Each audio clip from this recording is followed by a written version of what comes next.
Buenas tardes a todas, a todos. Muchas gracias por estar aquí asistiendo a la cátedra inaugural del Departamento de Antropología y Sociología, organizada por la revista Virajes del mismo departamento. Bueno, yo más que hacer una presentación de las hazañas y batallas del profesor Restrepo, que las pueden consultar fácilmente a una golpe de Google y distraerse ahí varios minutos, si le tienen paciencia, a la pantagruélica y exagerada producción del mencionado profesor. Yo más bien voy a hacer una presentación en modo de cuento que espero no alargarme mucho para no robar realmente la sustancia del evento.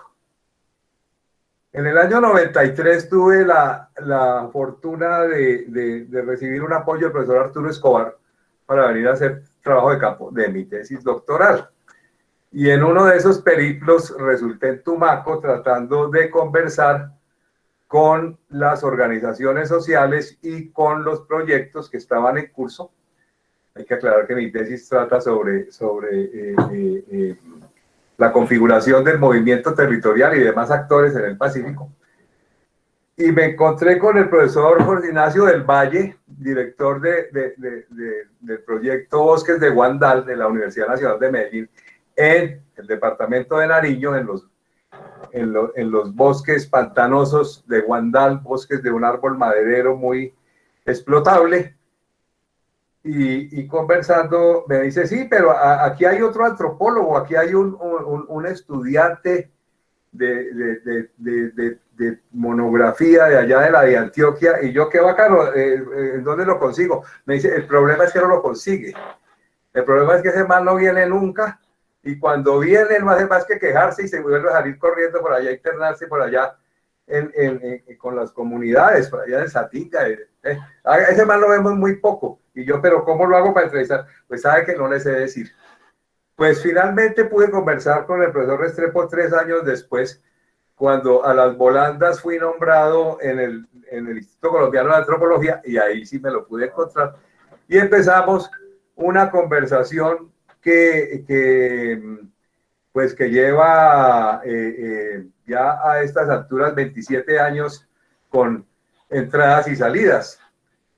No pensaba yo en ese momento que el esquivo estudiante de tesis de pregrado iría a configurar mi comité doctoral 23 años después en la Universidad Federal de Santa Catarina.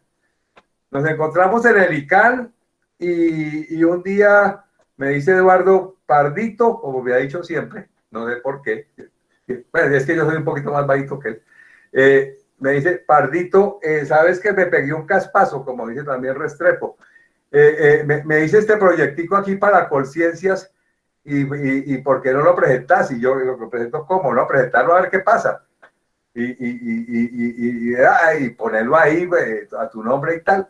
Y coronamos en la primera jornada y yo le puse la firma y el profesor Restrepo coronó el proyecto con el que nos divertimos un par de años, que terminamos coronando con la anfitrionía del profesor Peter Weiss en unas ciertas andanzas nocturnas en la ciudad de Manchester. Bueno, eso para contar que Eduardo ha sido un apasionado y un trabajador, más exactamente, de la cuestión de las comunidades negras en Colombia, en lo interno y en lo externo, en el conocimiento de los avatares de esas comunidades y en el conocimiento del conocimiento sobre esas comunidades. Cuando unos antropólogos muy notables y recorridos les dio por empezar a reclamar de que es que los negros eran invisibles, el profesor Restrepo se les ocurrió preguntar, ¿invisibles de qué? Y eso como, ¿por qué? Y es que ¿por qué van a antropologizar a los negros sin hacer mayores preguntas?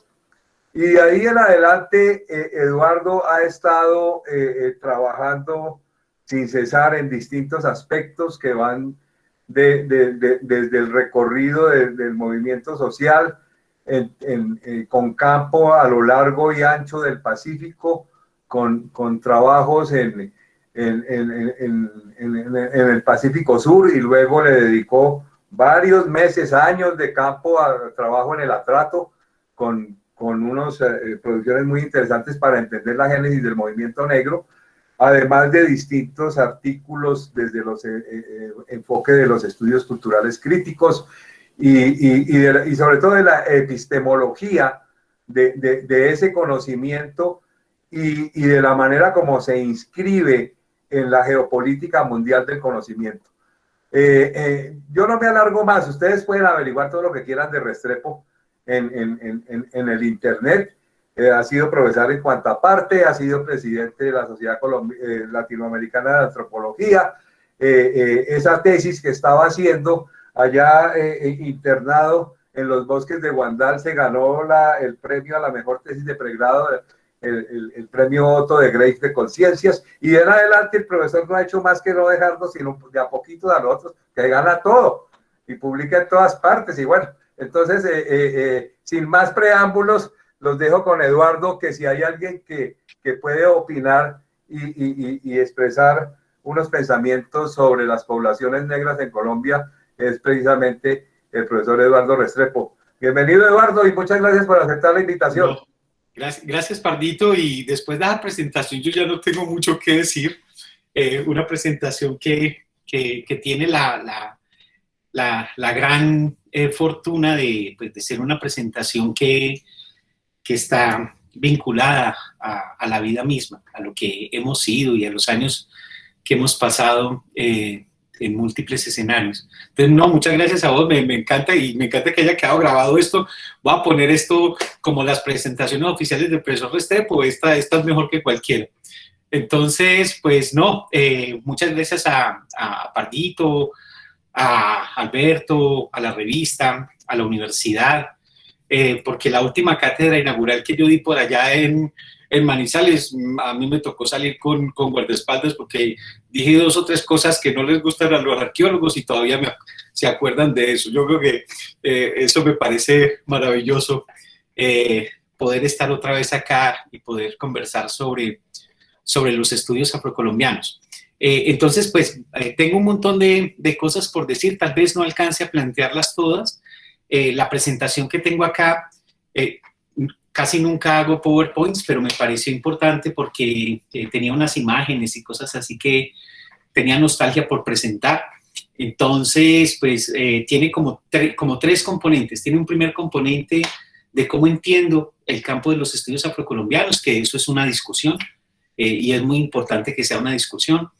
Segundo, pensando en los estudiantes y en la gente que no se ha acercado a este campo, hice una larga parte de cómo ha sido constituido la periodización de este campo, y ahí hay una serie como de posiciones con respecto a cuáles han sido las teorías, las metodologías, las preguntas que han constituido ese campo. Obviamente todo esto es la lectura que yo tengo del asunto y todo eso puede ser debatible y discutible, y afortunadamente lo es. Y finalmente termino con una partecita de unas puntadas sobre una de las discusiones que a mí me parecen más importantes ahora, pensando en lo de perspectivas y necesidades, que tiene que ver con las políticas de la representación en el campo. O sea, quién habla en nombre de quién, y si un guaycito como el profesor Restrepo que puede hablar o no sobre la cosa, y eso me parece que es una de las discusiones más interesantes que hay, que hoy están habitando el campo. Entonces, Alberto, empecemos con el primer, dale, la primera, es perfecto, ahí. El campo de estudios afrocolombianos a mí me parece que se puede entender desde 4 maneras distintas.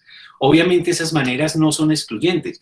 La primera manera puede estar también contenida en la segunda, la tercera o la cuarta, pero yo sí creo que hay como 4 como formas, como encuadres, como estilos de abordar esto de los estudios afrocolombianos. La primera, se entiende el campo de los estudios afrocolombianos como estudios sobre los afrocolombianos. Dale, Alberto, varias entraditas, y ahí hay una serie de ejes temáticos que han articulado esta manera de entender el campo de los estudios afrocolombianos.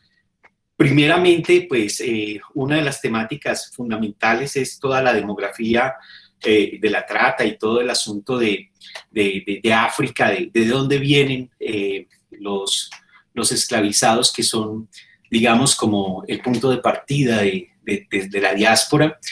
Hay también una serie de trabajos, como vamos a ver más adelante, que hacen énfasis en el puente África-América. En los años 40 se hicieron con unos enfoques.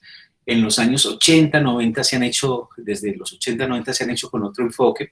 Pero entonces ese es uno de los ejes temáticos que ha articulado esta idea de los estudios, el campo de los estudios afrocolombianos como estudios sobre, subrayo eso, sobre los afrocolombianos. También se han estudiado cómo se articulan históricamente y en la actualidad la dominación, la resistencia, los cimarronajes, todos esos aspectos que desde la historia, desde la antropología, desde la sociología han sido abordadas.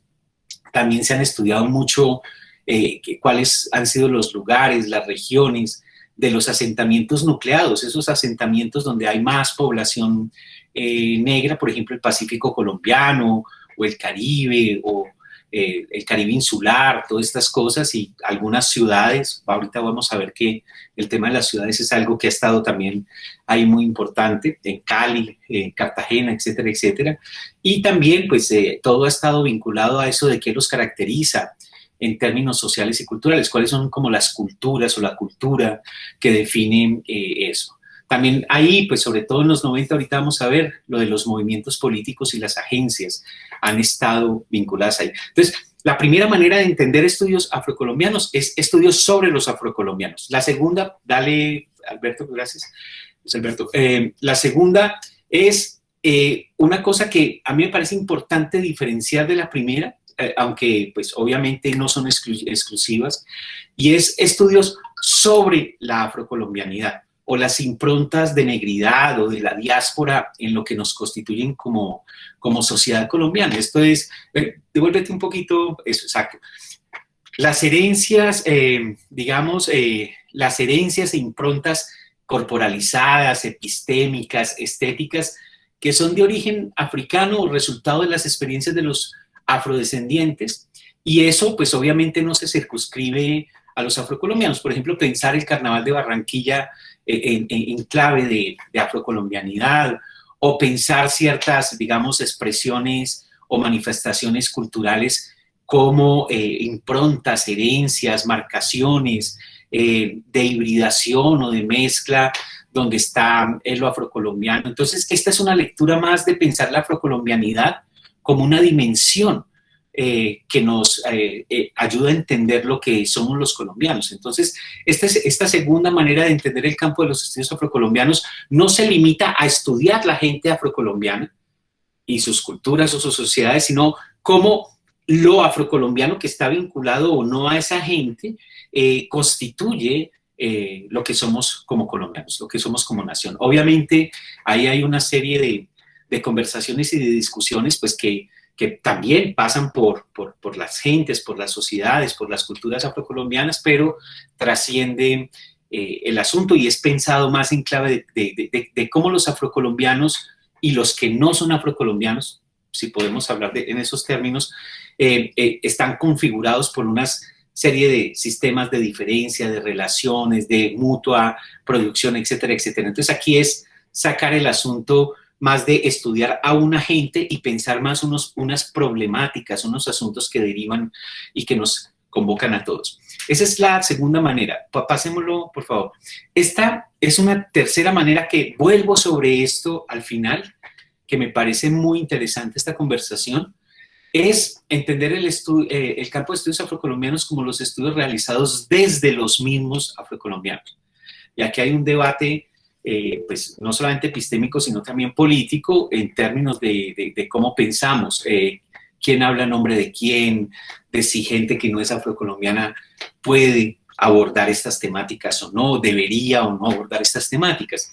Ahí, en esta tercera manera de entender los estudios afrocolombianos, que es emergente, es una manera, digamos, que se ha ido posicionando, se ha ido consolidando en las últimas décadas, se plantea una subversión del establecimiento académico dominante, donde se concibe como un conocimiento experto, que ha sido usualmente objetuado y que usualmente ha objetuado y silenciado las voces y las maneras de autorrepresentación de los intelectuales afrocolombianos para hablar desde sus lugares, en sus términos y para otras audiencias. Por lo tanto, esta manera de entender el campo de los estudios afrocolombianos implicaría también no solamente las poblaciones, sino las temáticas afrocolombianas. Esa es una tercera manera emergente de ver. Y la cuarta, es algo que, pásalo todo hasta el C, son tres, hasta ahí, exacto. Esta cuarta manera es una manera que veníamos conversando en la maestría de estudios afrocolombianos, que empezamos en el 2019, 18-19, y es una manera de entender los estudios afrocolombianos ya más en clave de una perspectiva analítica, algo así como si los estudios de la subalternidad no es el estudio de los subalternos, sino que los estudios de la subalternidad son una perspectiva con unas categorías, unos enfoques, unas problemáticas que pueden, y de hecho, dan cuenta de múltiples otras experiencias, escenarios. Entonces, se podría pensar los estudios afrocolombianos más como una perspectiva analítica. Y como perspectiva analítica, a mi manera de ver, hay tres grandes asuntos que podrían amarrar esa perspectiva y que contribuirían no solamente para pensar en Colombia, sino fuera de Colombia. O sea, los estudios afrocolombianos como perspectiva ni siquiera se circunscribirían a la nación en Colombia, sino que definirían una perspectiva analítica que podría, y de hecho habilitaría lecturas y elaboraciones más allá de la nación, y obviamente no necesariamente vinculadas a la gente negra o a la población afrodescendiente. ¿Cuáles son los tres componentes de esa perspectiva? El primero es una conceptualización desde un concepto que es doble, no es solamente invisibilidad, no solamente es estereotipia, sino que es invisibilidad y estereotipia juntos, que fue sugerido por Nina S. de Friedman en los años 80 y que ha tenido unos recorridos unos vericuetos bastante curiosos, pero de todas maneras tiene una potencia impresionante para examinar los mecanismos y los efectos de las borraduras, aplanamientos en los relatos históricos y en los análisis sociales y culturales de la agencia de sectores poblacionales, eventos o concepciones. Eso implicaría, por ejemplo, reescribir la historia de la nación y problematizar las investigaciones o informes que borran o aplanan ciertas agencias, ciertas presencias de sectores poblacionales concretos. Entonces, creo que el primer elemento que podría habilitar esa perspectiva es este concepto de invisibilidad, estereotipia. Obviamente tocaría retrabajarlo un montón porque Nina lo hace en los años 80 más en una lógica teórica que creo que podría ser enriquecida profundamente, por ejemplo, con los trabajos de Stuart Hall y una serie de discusiones de la teoría postcolonial que podrían ser pertinentes para eso. El segundo componente de esta perspectiva sería este énfasis analítico y político en la racialización y el racismo. Debemos recordar que el problema del racismo y la racialización no es simplemente un asunto de los negros o de los afrocolombianos, es algo histórico estructural que nos produce, que nos constituye y que creo que desde la perspectiva de los estudios afrocolombianos podríamos ofrecer una serie de insumos importantes para entender la dimensión racializada y los efectos constitutivos del racismo en cualquier investigación o análisis, sean estos referidos a gente negra o afrocolombiana o no.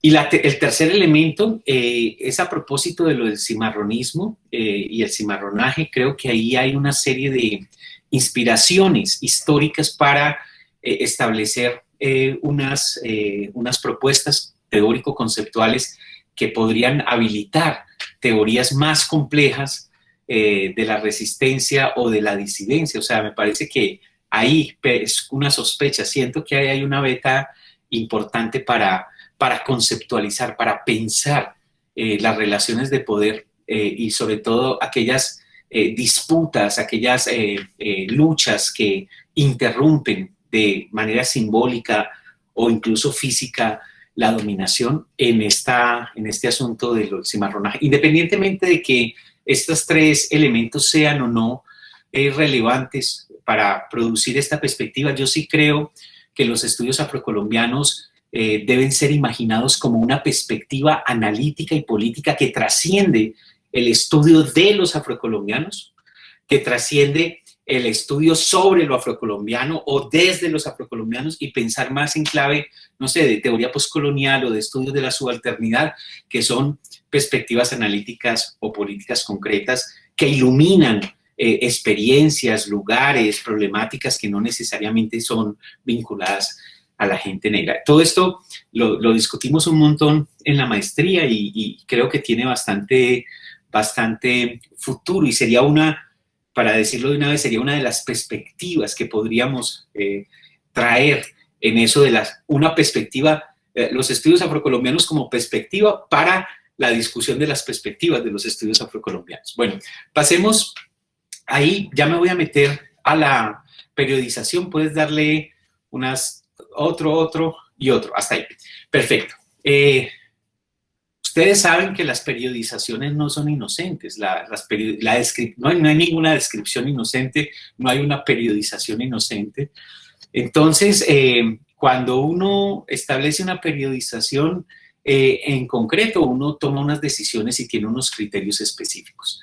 Y aquí, pues, en esta periodización, yo voy a hacer énfasis en estudios y estudios más, digamos, de orden académico, lo que limita grandemente el universo del análisis, porque el grueso de los enunciados, de las escrituras y de los planteamientos sobre los afrocolombianos o desde los afrocolombianos o sobre lo afrocolombiano, para hablar de las tres primeras maneras de entender el campo, pues están en informes de ONGs, están en documentos del Estado, están en políticas, están en lo jurídico. O sea, hay un universo que no estoy tocando acá, ¿cierto? Eso es lo primero. Lo otro es que no me estoy metiendo con la literatura. La literatura es, pues, la literatura en el sentido de novelas, en el sentido de poesía, en el sentido de oralitura, incluso si ustedes quieren,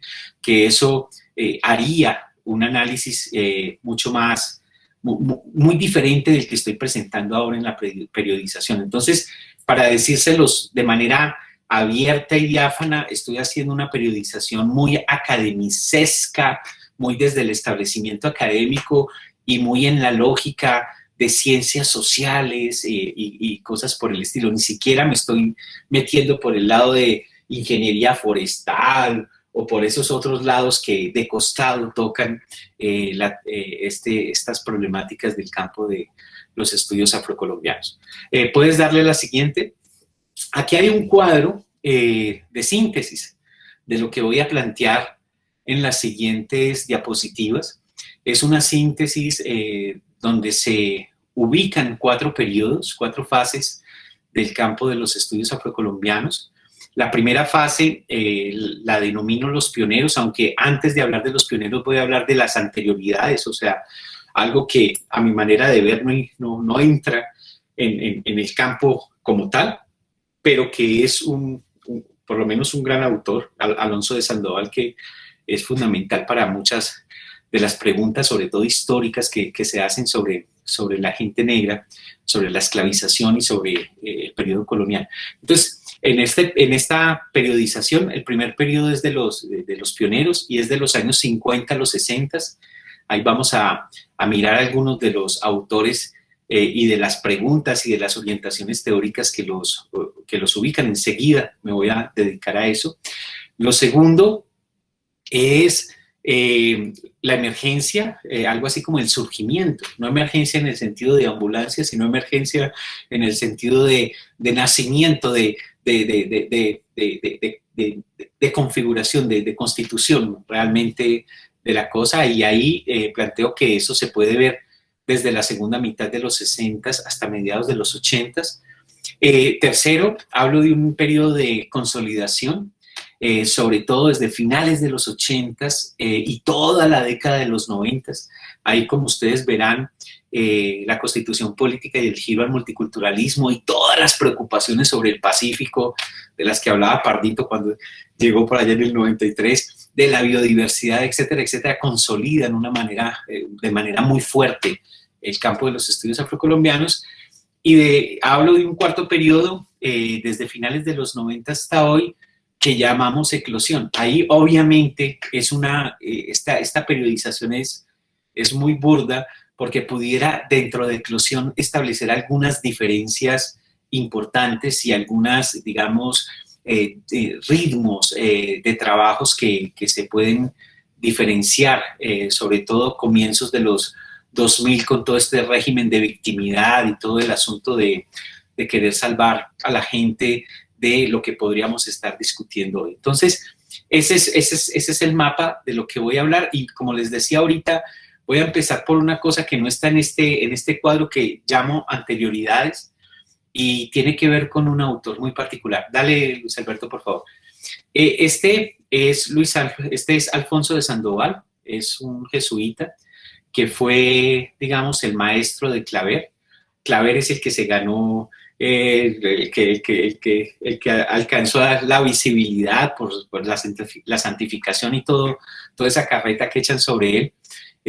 Pero Sandoval escribió un libro que realmente primero lo escribió en 1627, la primera edición, y en 1647 estaba escribiendo ese libro de otra manera y solo alcanzó a publicar el primer tomo. Pero este libro es muy interesante, esa es la portada del libro.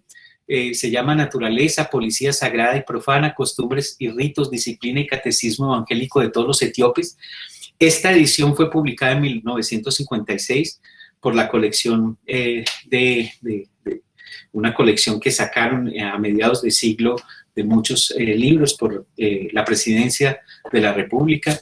Este libro es muy importante porque en este libro encontramos en 600 páginas una descripción, no solamente con base en las cartas y en lo que se decía de los reinos o de las naciones y castas de los etíopes. Etíopes aquí es africanos de Guinea y esa zona, sino que también es un vademecum, es una especie de tecnología misional para salvar el alma. Esto es una cosa muy interesante en términos de cómo las representaciones de los europeos. Sandoval es alguien que nació en Lima, pero son las representaciones europeas de principios del siglo XVI sobre África, los africanos, la esclavitud. Es una fuente impresionante. Ese libro es impresionante. Si la vida me alcanza y la cerveza no termina el hígado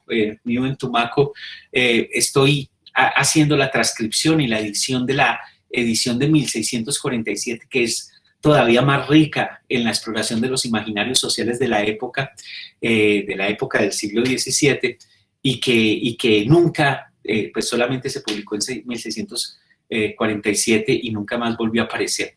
Bueno, entonces esta es una anterioridad. Alguna gente dice que eso es etnografía, que eso es antropología, pero eso es obviamente un anacronismo. Por ahí hay mucha gente que dice muchas huevonadas en la vida, y además lo dicen desde corbata y gente seria y todas esas cosas.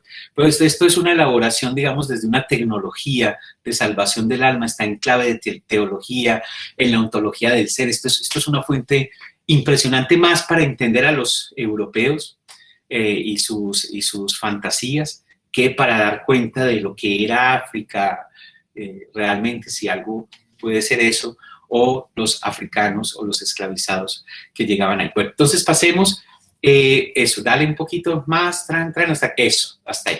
Dar unos 2 o 3 más para que veamos la diapositiva. Exacto. Bueno, este es el primer personaje. Ay, no, devuélvete un poquito. Entonces, voy a empezar con la periodización. Los pioneros, los años 40, 50, hasta mitad de los 60. Ustedes saben que la institucionalización de la antropología en Colombia se da con el Instituto Etnológico Nacional. Eso, si no estoy mal, es en el 43, 44. Todo está perdido, pero es la primera mitad de los 40. Y en ese Instituto Etnológico Nacional se da como la formación de las primeras generaciones de los antropólogos en Colombia. De ese Instituto Etnológico Nacional se creó otro, que fue el Instituto Etnológico del Cauca, y uno de los egresados del Instituto Etnológico del Cauca está ahí, se llama Rogerio Velázquez, él es chocuano, es de Cipí, muere en el 65, o sea, muere realmente hace un montón de tiempo, pero Rogerio Velázquez tiene una serie de contribuciones impresionantes a lo que podemos hoy denominar el campo de los estudios afrocolombianos. Era un escritor un poco heterodoxo, en el sentido de que escribió asuntos que hoy podríamos clasificar como literatura, como historia o como antropología, etnografía, pero ahí está su gran riqueza. Era también un político conservador. Esto es muy importante, lo voy a traer hacia el final, que el asunto de las posiciones de sujeto no necesariamente implican gente que esté cuestionando partidos conservadores ni nada por el estilo.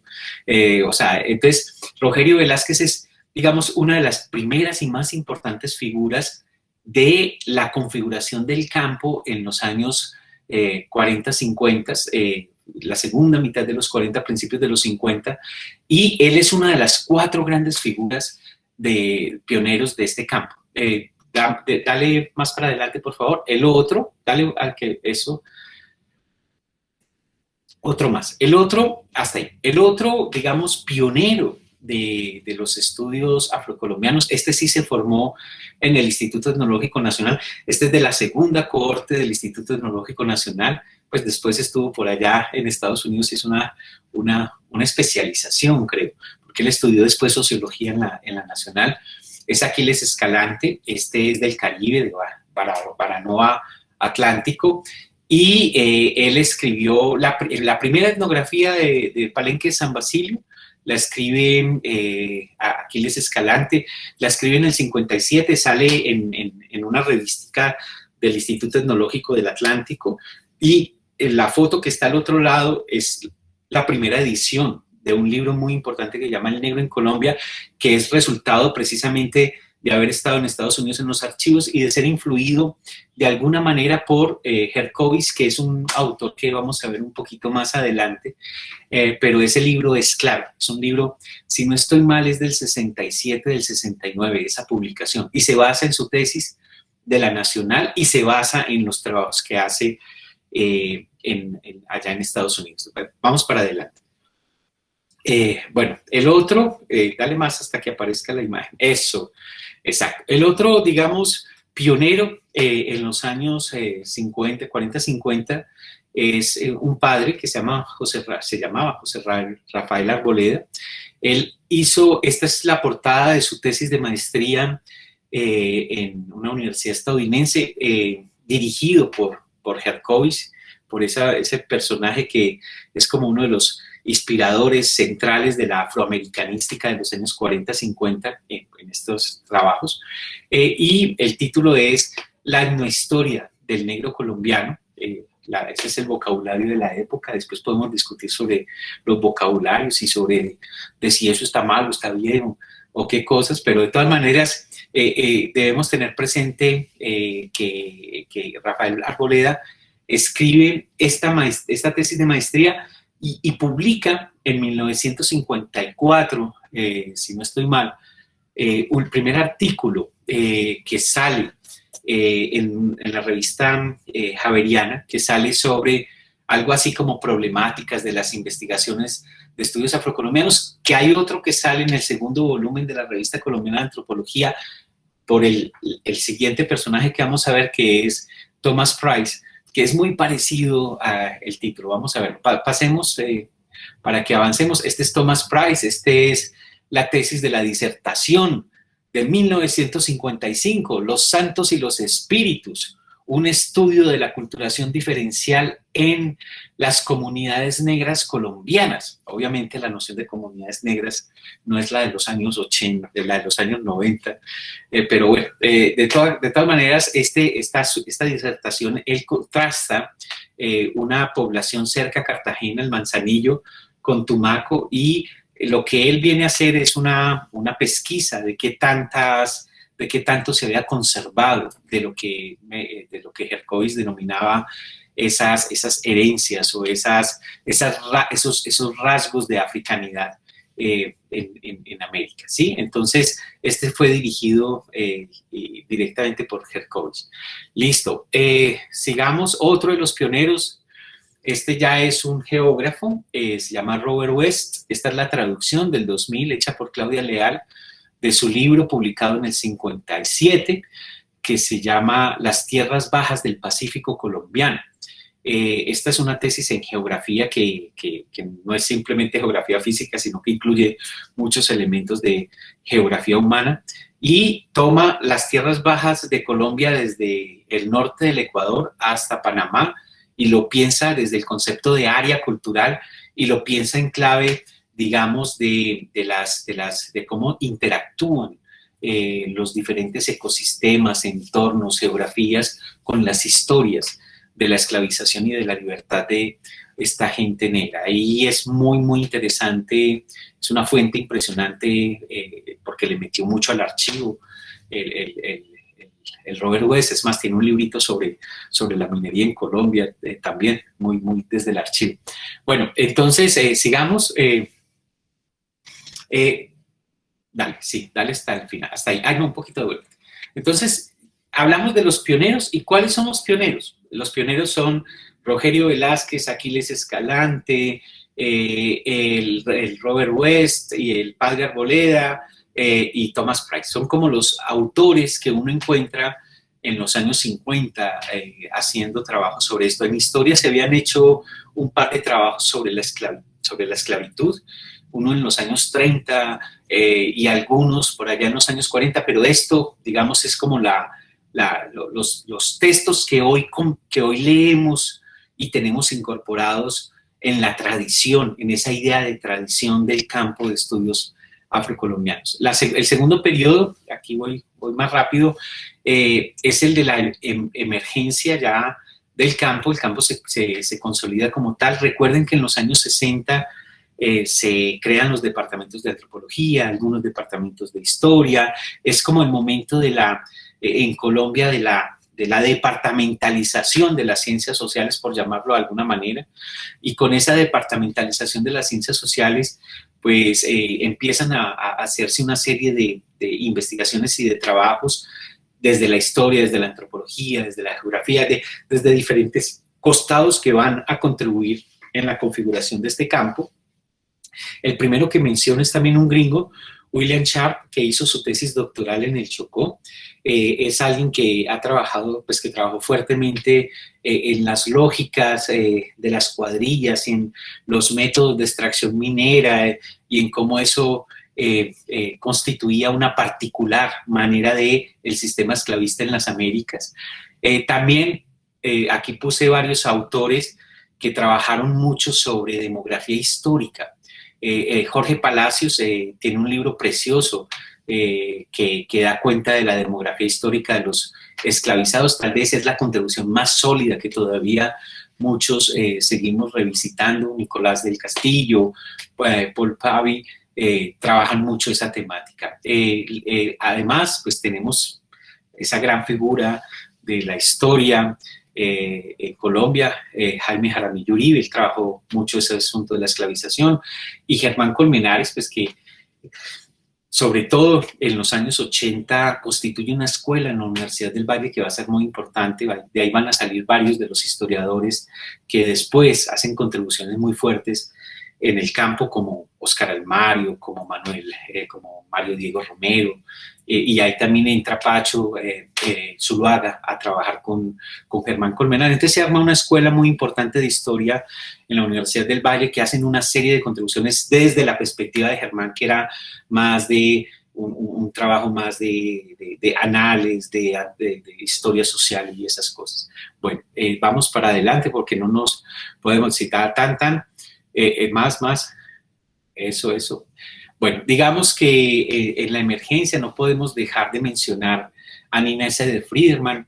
Ella muere en el 98, pero fue vital en los años, sobre todo en los años 70, con los congresos de antropología. Ya estuvo al frente de varios, del primer congreso de antropología en el Cauca, y se hizo un simposio sobre poblaciones negras. Ella fue una participante muy activa en el Congreso de Cultura Negra del 77 que armó Manuel Zapata Olivella, y pues los antropólogos, sobre todo los que nos interesamos en estas temáticas, nos cruzamos de alguna manera con sus trabajos, unos trabajos, por ejemplo, ahí en la izquierda está el clásico. A mí me parece que ese es el trabajo más hermoso que haya sido producido, el de la minería del oro y la descendencia en Huelpambí, Nariño.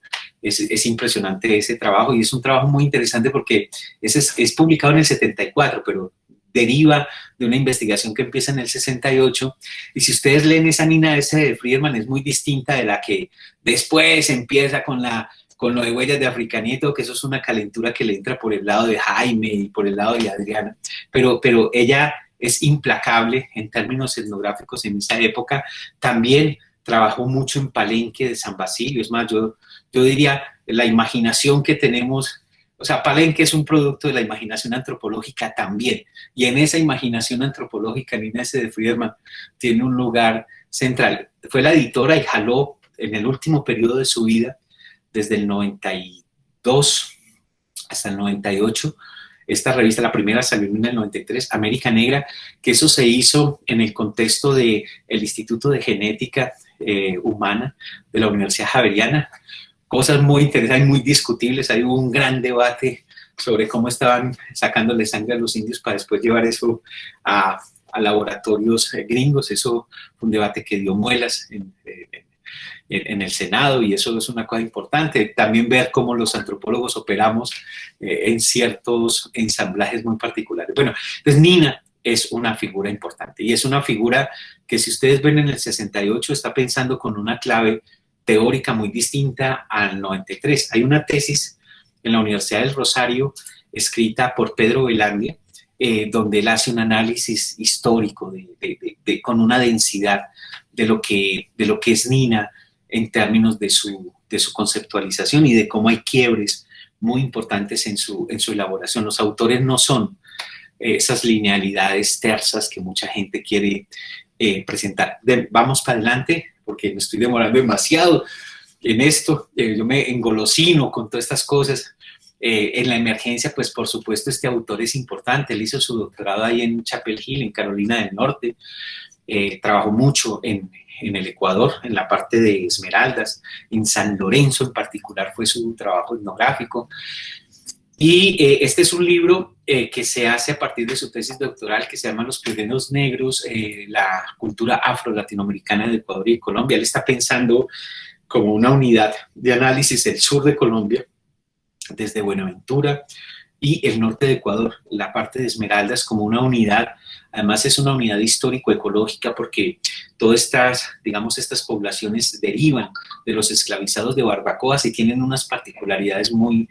Por ejemplo, la marimba está ahí, mientras que en el atrato la marimba no existe. O por ahí anda la cucuragua, y andan visiones que en el atrato no existen. O sea, una de las cosas que tenemos que romper es ese planteamiento racista de que todos los negros son iguales y que tienen solo una cultura y que todos tienen marimba y que todos piensan en lo mismo y que todos son así buenos ecólogos por naturaleza. Entonces eso hay que problematizarlo un montón. Bueno, entonces Norman Whitten trabaja mucho desde ecología cultural y trabaja mucho con la noción de adaptación, trabaja mucho de cómo la gente se mueve de estrategias campesinas a estrategias, digamos, de autosuficiencia, de mercado, de cómo se mueven en un péndulo de adaptación al entorno natural y histórico-económico concreto. Es muy importante Norman Whitten porque influyó a Nina S. de Friedman en los años 70, incluso escribieron un artículo juntos que publican en la Revista Colombiana de Antropología. Y Nina ahí empieza a pensar en clave de ecología cultural. Después viene Jaime, y Jaime viene con esa calentura de la ecología cultural y del materialismo cultural, y ahí pero esto es mediados de los 70, todavía no aparecía Jaime Orocha en el escenario del asunto. Vamos para adelante.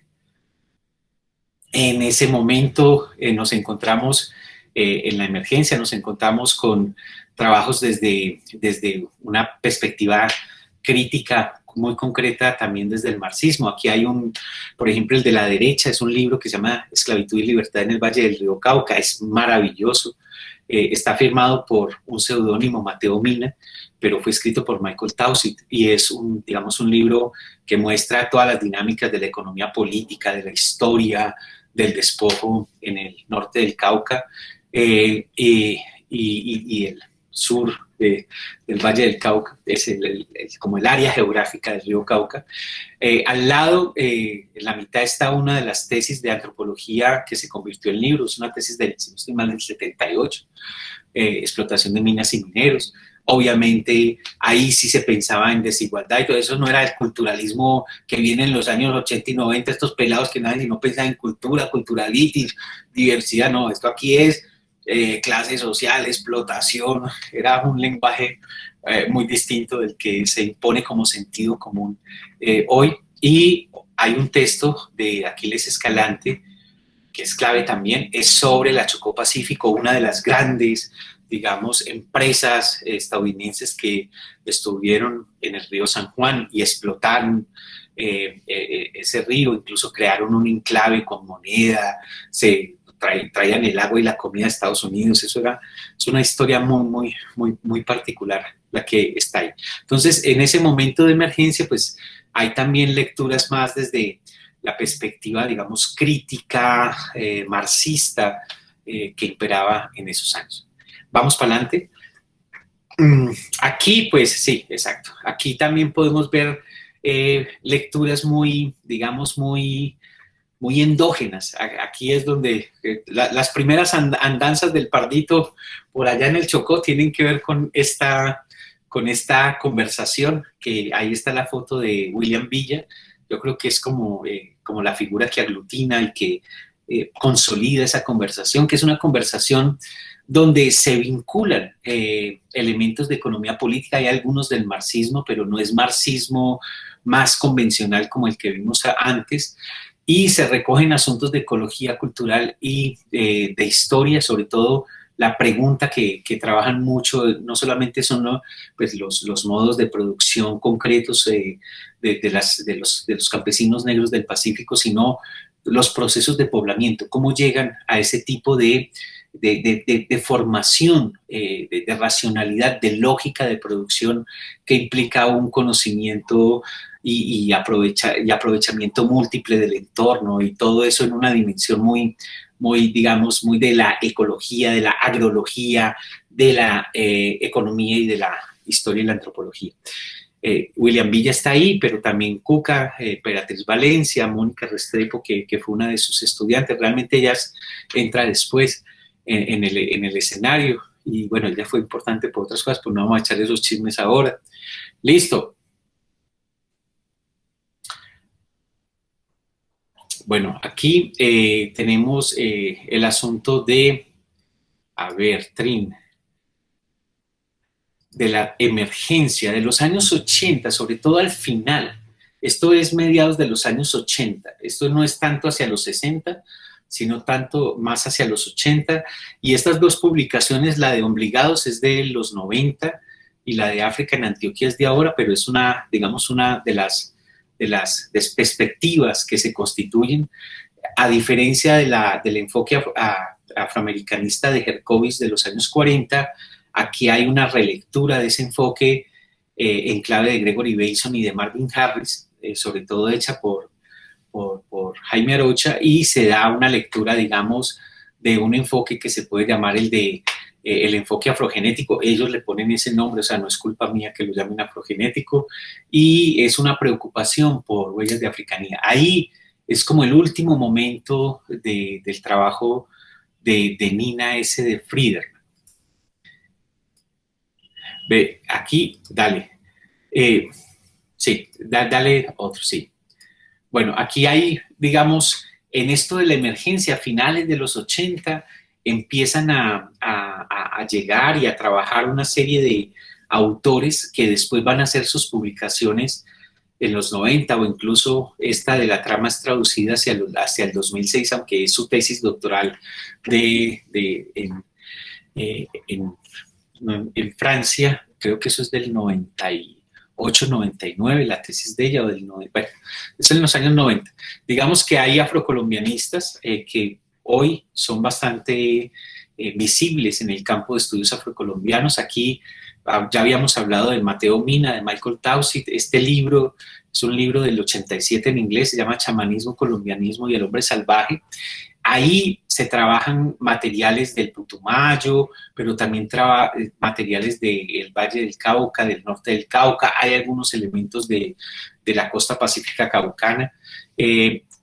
Anne-Marie Lozonsi viene en la tradición estructuralista y empieza a hacer trabajo de campo por allá en el Atrato, en uno de los afluentes del medio Atrato, y trabaja con población embera, población afro, y trabaja bastante, digamos, la dimensión de los intercambios simbólicos y de lo que eso implica en términos de la configuración de taxonomías, conocimiento local, etcétera, etcétera. Eso es más tradición, digamos, levi-straussiana francesa. Y pues Peter Wade, que es un personaje que, si no estoy mal, empieza a venir a Colombia a hacer su campo por allá en el 84, 85, y es uno de los primeros personajes que empieza a trabajar sobre patrones, relaciones racializadas, el asunto de la geografía racial y cosas por el estilo. Esta es la traducción de su tesis doctoral. Las tres creo que son tesis doctorales, creo que la de Taussig también, puedo estar equivocado con la de Taussig, pero seguro con la de Anne-Marie y seguro con la de Peter Wade. La de Anne-Marie es del 92, la tesis doctoral es del 92. Y la de Peter Wade está publicada en el 97 en español, pero es una tesis, es un libro en el 93 en inglés y una tesis entregada antecitos. Él trabaja el asunto de raza, racismo y esos elementos que en la época, en 1997, en términos del prurito lingüístico de los antropólogos colombianos, era una especie de herejía pensar en esa clave. Vamos para adelante. Bueno, también está, obviamente, Manuel Zapata Olivella, desde muchos, o sea, Manuel Zapata está desde los años 40 circulando con lo de esto del Día del Negro en Colombia, formándose en la Nacional como médico, trabajando, pues haciendo su gran recorrido por las Américas y haciendo las contribuciones que él hizo en términos de folclore con su hermana y todas estas cosas, pero estos son como dos libros. Uno es El Hombre Colombiano del 74, no se conoce mucho, es muy interesante ese texto, es una síntesis así de cómo entiende él Colombia en términos antropológicos y sociológicos, y ahí está una de sus novelas, Changó el Gran Putas. Entonces, Manuel Zapata es una figura central y es una figura que ha explorado sobre todo literatura, con contribuciones en folclore desde generación incluso hizo un recorrido por allá en la ex Unión Soviética y en Europa con su grupo y todas esas cosas, y en términos antropológicos tiene varias contribuciones, sobre todo hacia el final de su vida, porque muere en los 2000, hacia el final de...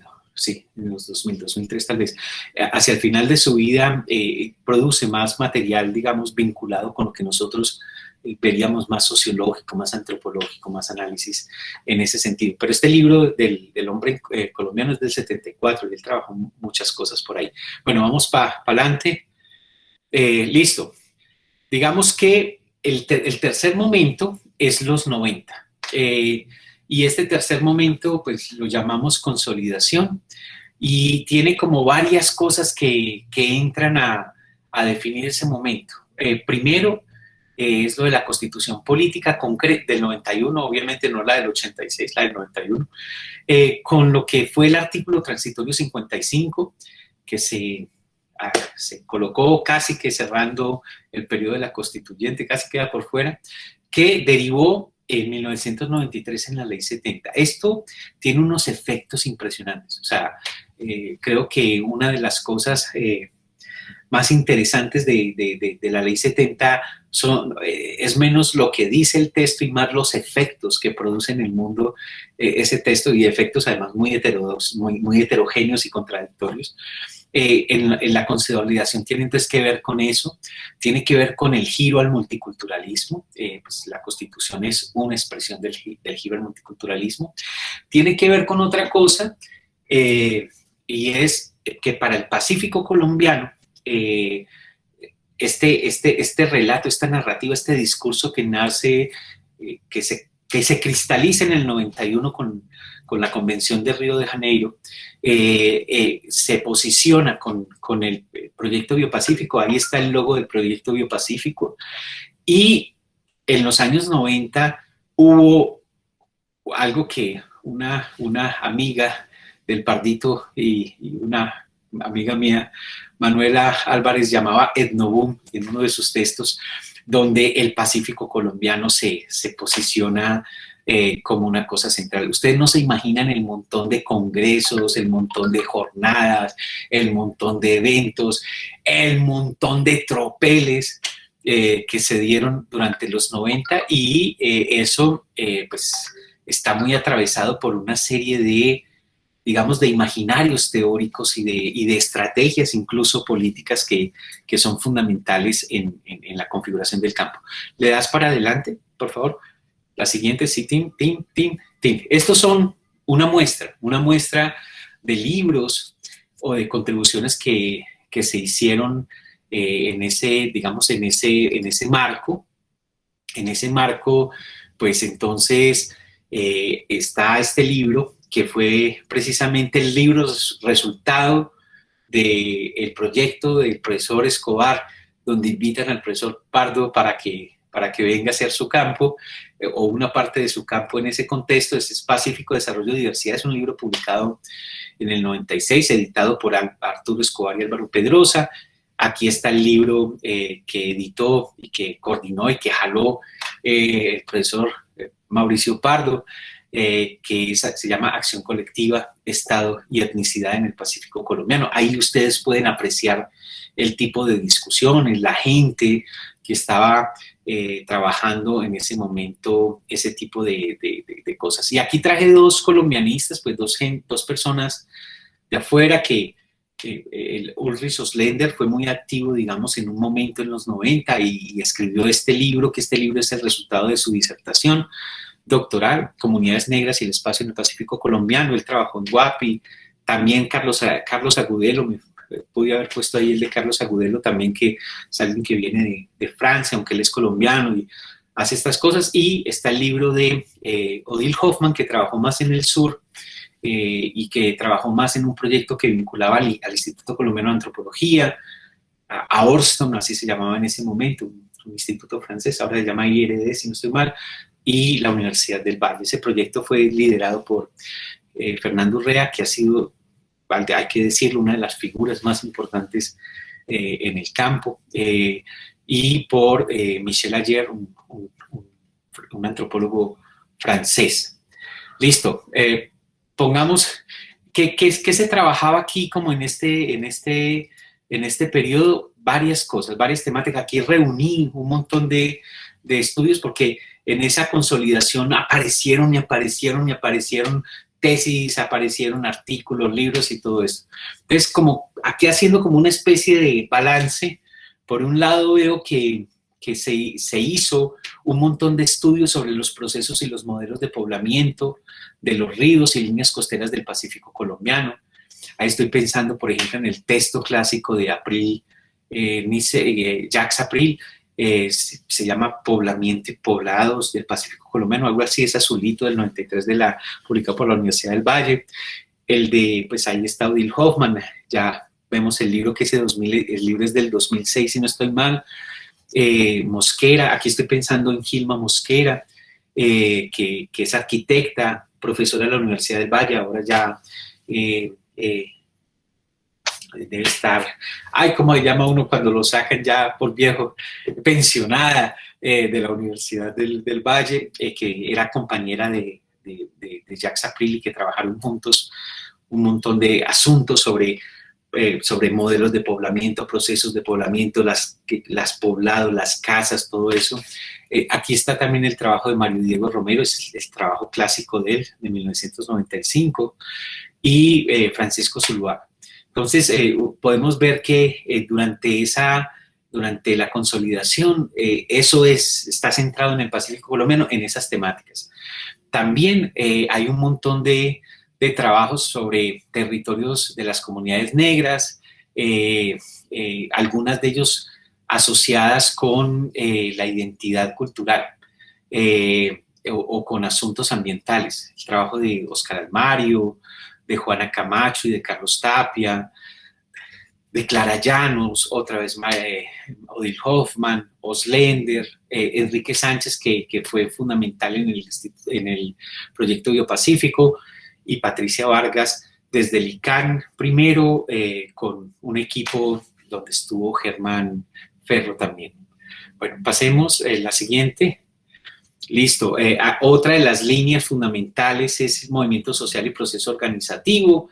Ahí está Agudelo, Carlos Agudelo, Kira Nasher, que fue una ciencia política de Estados Unidos, pero ya viene de la India, hizo un trabajo que después se publicó por el ICANN en libro, Alfonso Cassiani, el libro de Arturo Escobar y Álvaro Pedrosa, el libro de Arturo, un artículo que escribe Livia Grueso, Carlos Rosero y Arturo Escobar, que es clave, los libros del Mauricio Pardo, incluyendo la disertación, que habría que ponerla ahora, pero hizo una serie de contribuciones sobre el análisis del movimiento social en el Pacífico colombiano y la institucionalización. También está el trabajo de William Villa y de Peter Roy. Bueno, una cosa que podemos decir es que en 1996 por el norte y en el 98 por el sur se quiebra la idea del Pacífico como un paraíso de paz y empieza a ser uno de los escenarios más fuertes de la guerra. Eso va a cambiar fuertemente el tipo de temáticas, incluso la manera como la gente hace campo y las fuentes y las problemáticas que van a alimentar los estudios que se hacen desde el Pacífico después. Bueno, sigamos la siguiente. Ahí entonces están los primeros estudios urbanos en los años 90. Por ejemplo, hay una tesis de la Nacional de Soledad Aguilar sobre Cartagena, Adriana Melandro sobre Bogotá, el primer libro de Claudia Mosquera que se llamaba algo así como Aquí no habían negros, que es un primer trabajo sobre la gente negra en Bogotá y sobre esos imaginarios de que llegan de afuera. Santiago Arboleda, Fernando Urrea y Peter Way en Cali. Soledad Aguilar es Cartagena realmente, y yo creo que él la metió donde no era. Paula Galeano, La Coma de Paola, y otra gente en Medellín ha trabajado eso, y Cartagena, Buenaventura. Hay como una serie de trabajos sobre estudios afrocolombianos en las ciudades, y estos son trabajos, digamos, pioneros en ese sentido, porque como vieron en los años 90, como va a resaltar ahorita, hubo un gran énfasis en el Pacífico rural colombiano. Perfecto. Entonces, podemos cerrar, sí, dale esas tres. Podemos decir que la consolidación está marcada por una pacificalización, esto es por un gran énfasis, no solamente empírico, sino también teórico. Las categorías con las que se pensaron estaban muy ancladas a ciertas experiencias del Pacífico, la ruralización y el riocentrismo. Listo. Vamos. La eclosión, digamos, es de los 2000 para acá. Ahí pues puse 2 textos en los que he participado, pero son textos colectivos. El primero es un texto que recoge los resultados, o se basa en los resultados de el segundo coloquio de estudios afrocolombianos que hizo Axel Rojas en la Universidad del Cauca. y ahí empieza uno a ver una serie de elaboraciones y de preguntas que, aunque todavía muy marcadas con la experiencia del Pacífico, empiezan a romper ahí.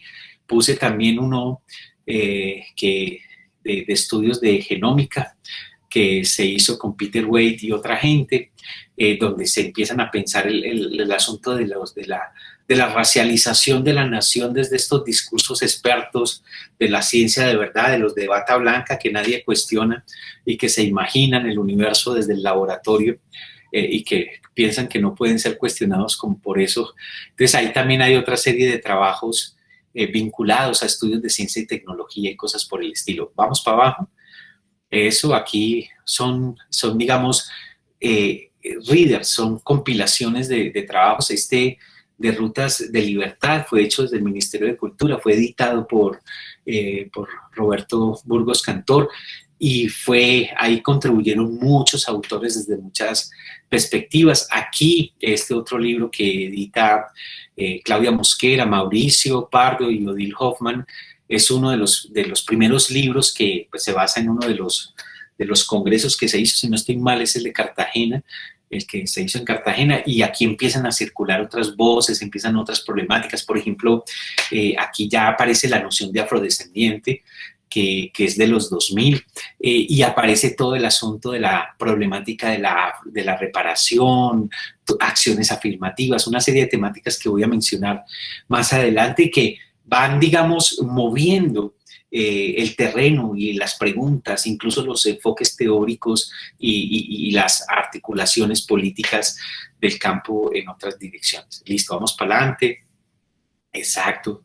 Aquí son otros ejemplos.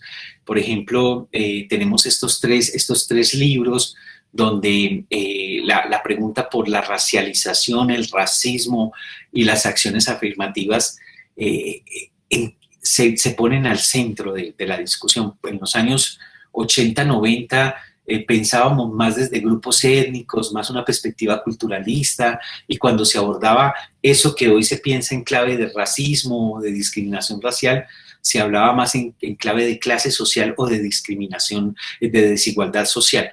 Estos trabajos, el último es uno de los primeros textos del Observatorio de los Andes que armaron con el PCN. Este es uno de los tres grandes libros que impulsa con diferentes autores Claudia Mosquera, y bueno, hay una serie de elaboraciones que se van posicionando incluso desde las alcaldías y las administraciones locales, y ahí hay un ejemplo de Bogotá. Listo, vamos para adelante. Aquí empiezan otra serie de trabajos y de elaboraciones en temáticas, por ejemplo, este precioso libro de Mara Viveros, Quebradores y Cumplidores, que es pensando masculinidades en el contexto cafetero, pero también en Quibdó, y haciendo los contrastes ahí.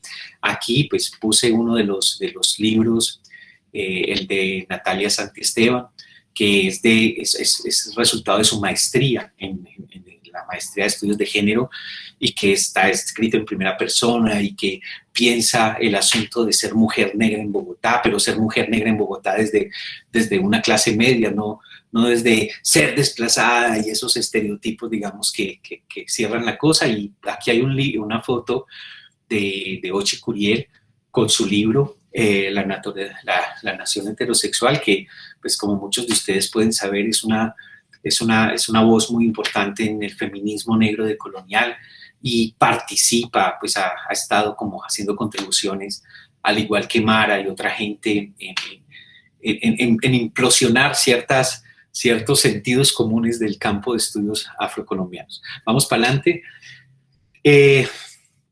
Listo, entonces aquí vamos a ver que en la eclosión lo que marca como lo transversal es una despacificalización.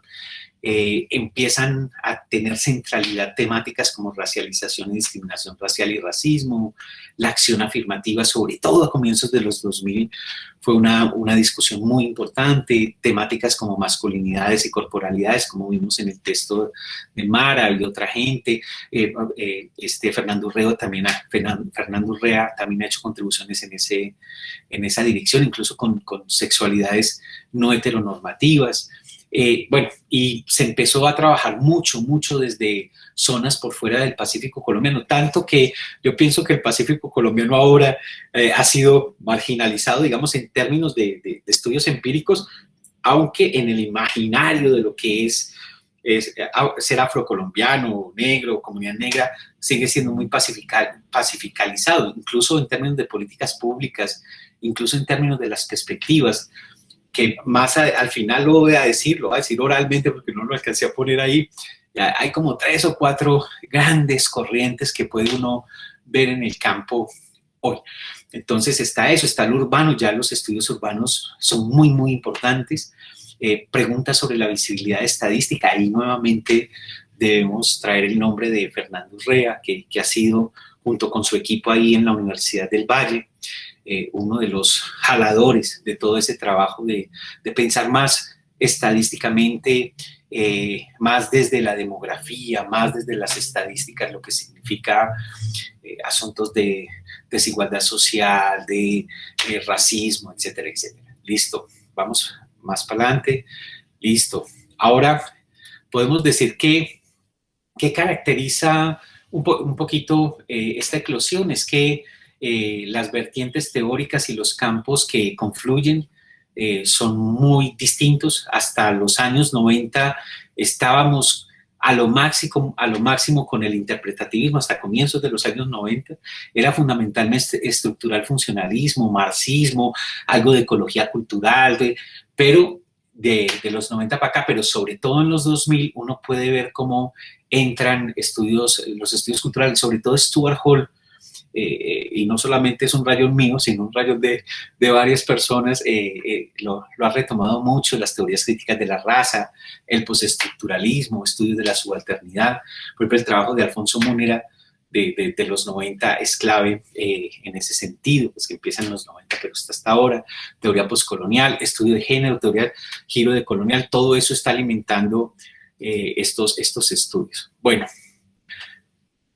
no sé, tengo un dilema existencial. Si dejamos, yo tengo aquí una discusión sobre las políticas de la representación, pero no sé si valga la pena mejor cortar aquí y abrir esta media hora que nos falta para comentarios, preguntas, interpelaciones, braviadas al profesor Restrepo por Guaycito, o si sigo hablando hasta las 6 y chao bambino. ¿Qué dicen los anfitriones? Se fueron los anfitriones, ya están aburridos. Se quedaron dormidos, ¿no?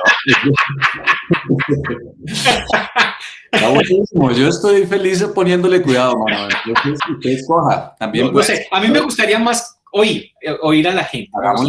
Pues es más divertido para mí. Yo puedo terminar, ahí está, la puede circular. Hay una discusión sobre las políticas de la representación que es vital, pienso yo que es vital dentro de la configuración del campo ahora, de quién habla por quién, y en qué términos y con qué efectos.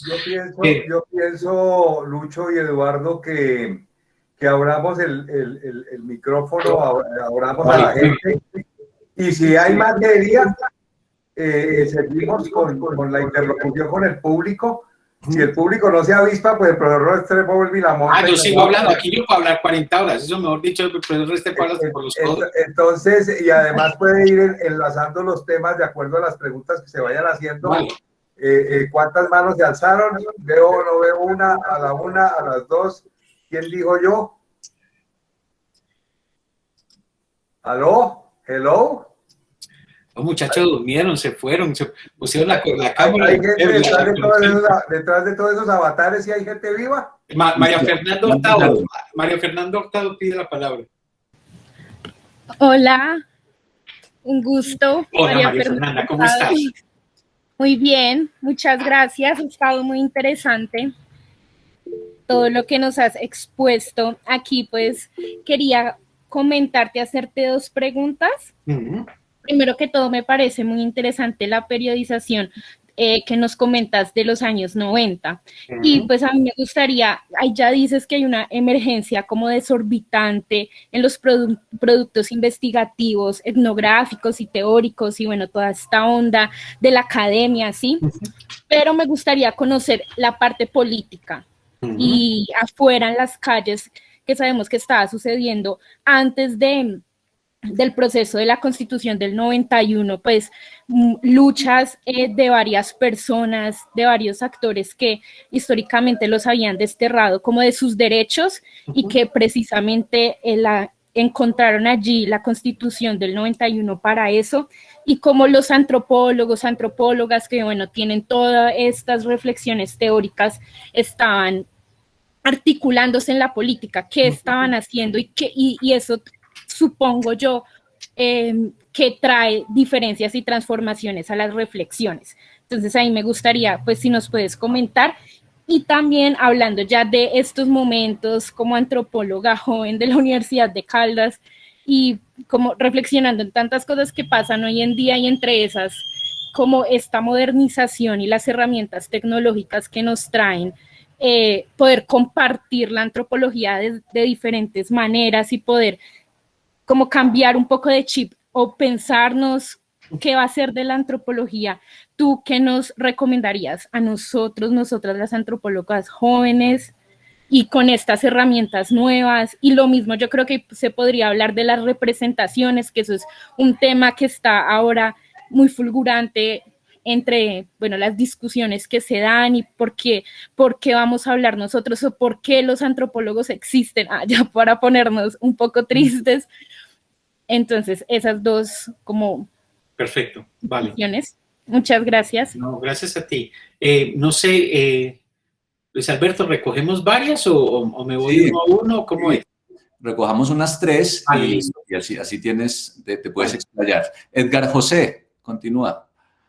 Ya. Hola, profe Luis Alberto, Mauricio y al profesor Eduardo Restrepo, gracias por este evento. La pregunta no es mía, estoy aquí con una compañera que está complacida de escuchar al profesor Eduardo Restrepo y quiere hacer una pregunta. Vale. Ahí, sigue. Vale. Hola, ¿cómo están? Me llamo Sandra. Bueno, un honor, profe Eduardo Restrepo, escucharle y aprender muchísimo de usted. He leído algunos libros y realmente es fascinante. Yo quería hacerle una pregunta sobre el tema de la conceptualización desde la invisibilidad, cuando usted habla de eso. Entendí, y si entendí mal, quisiera que me corrija, este tema es un asunto discursivo que invisibiliza y refuerza eso, o sea, es decir, cuando hablamos de invisibilidad para las poblaciones, esto refuerza ahí mismo invisibilizarlas. ¿Es a eso que se refiere cuando usted habla de esa conceptualización? Va, listo. No tenemos más manos levantadas, entonces hágale. Vale, entonces empiezo por la última para que quede el asunto ahí. Mira, Sandra, hubo una antropóloga en Colombia, Nina S. de Friedman, que mencioné ahorita, que estuvo muy, digamos, muy al frente de posicionar y de hacer que los estudios y los reconocimientos sobre la gente negra en Colombia fueran tomados más centralmente en la academia y en otros escenarios. Esa autora, ella hablaba de un término, de un concepto que tiene 2 términos. El concepto no es solo invisibilidad, sino que es invisibilidad y estereotipia, es junto. Son dos términos que producen un mismo concepto, así como el término de modernidad / colonialidad son 2 términos, pero son un concepto, ¿cierto? Entonces, yo mencioné ahorita eso como una de las canteras por trabajar, como uno de los insumos que nos podría permitir construir una perspectiva desde el campo de los estudios afrocolombianos, o para decirlo más directamente, de los estudios afrocolombianos como una perspectiva analítica que trasciende estudios sobre gente negra o sobre Colombia incluso.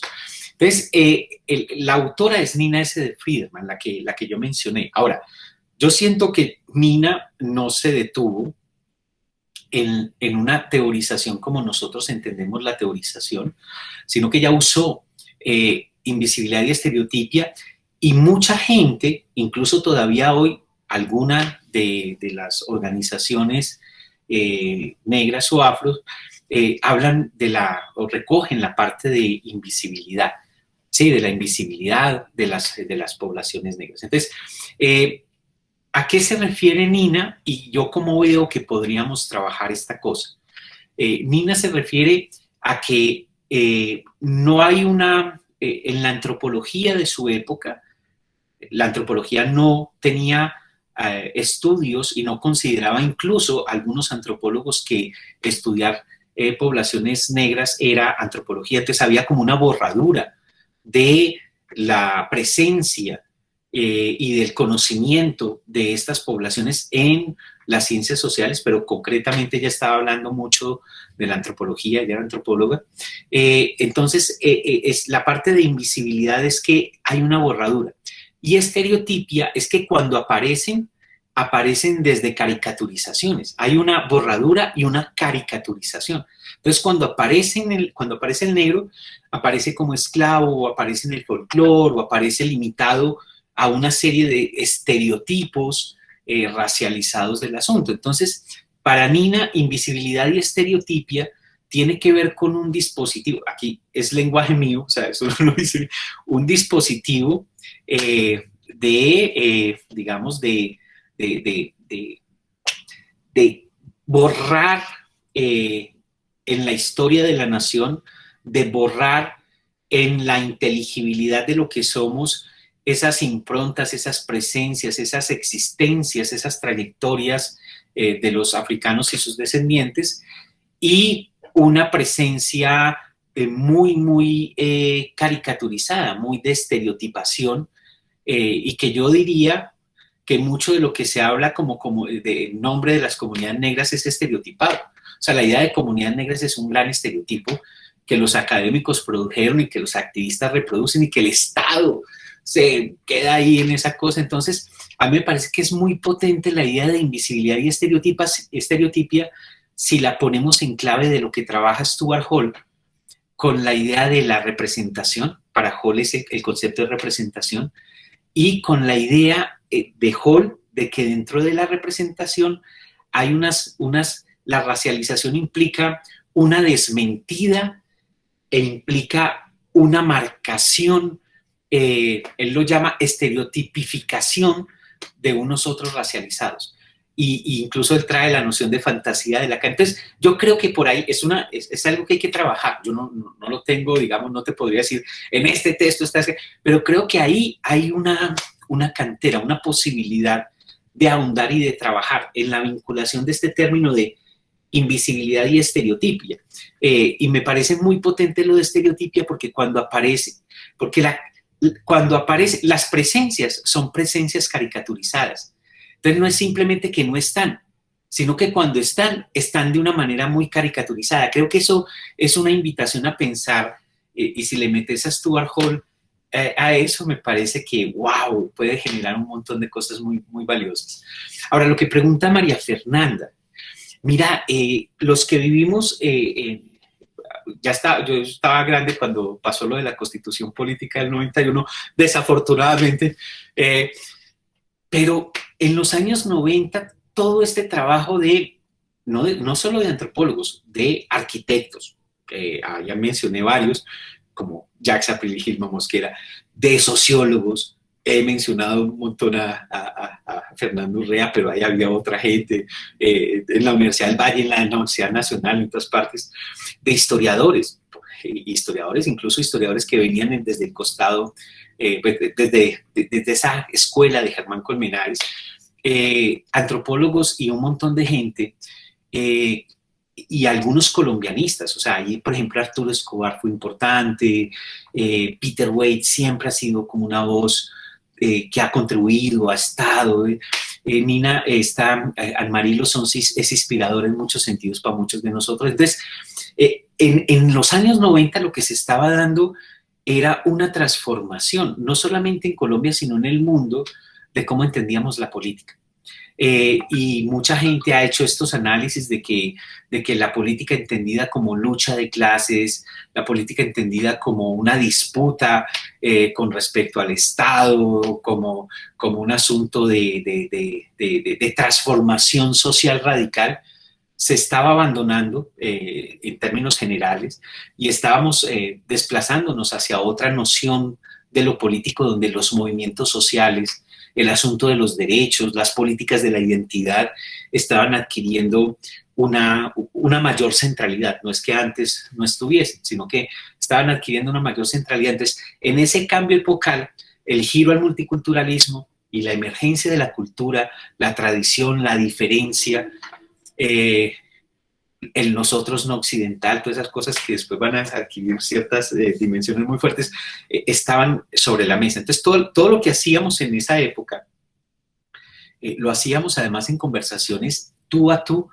con gente que estaba en los movimientos sociales. Algunos de ellos eran antropólogos por formación o historiadores, pero era una discusión donde confluían, donde se tensionaban, donde se disputaban y existían diferentes como corrientes dentro de eso que se podría denominar o mal denominar movimiento social afrocolombiano de la época.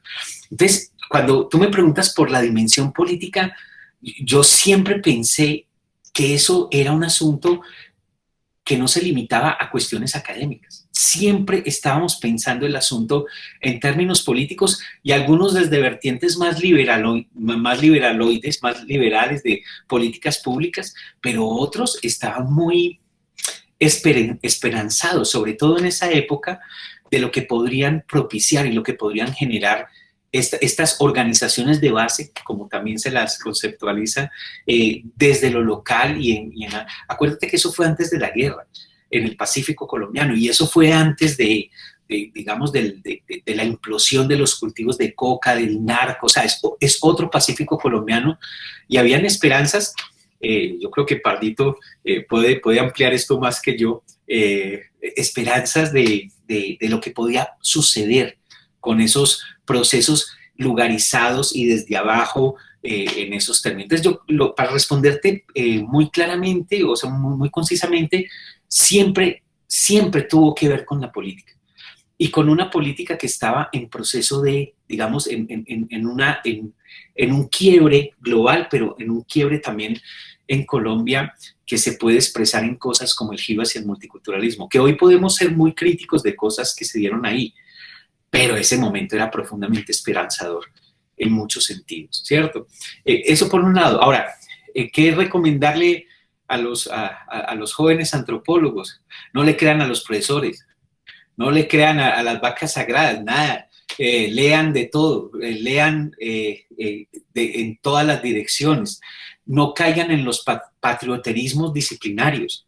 La antropología es una trinchera para gozársela y para transitarla. No le crean a esos profesores solemnes que les meten rollos de teorías, de etnografía, nada. Aprendan, léanlo y dispútenlos. Y dejen de portarse tan bien y de estar preocupados por la nota. Y goces en la que tomar cerveza y conversar en esa época de la vida es una delicia.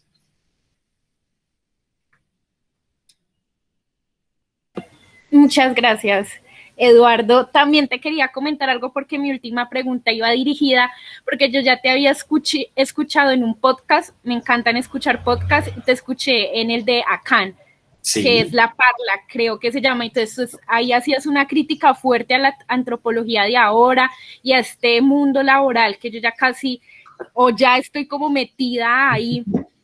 Precisamente se articula con la discusión que acabas de decir de la política, y yo creo profundamente que la academia y la política no se diluyen y se separan y están ahí juntas y deben de estar, necesariamente deben de estar.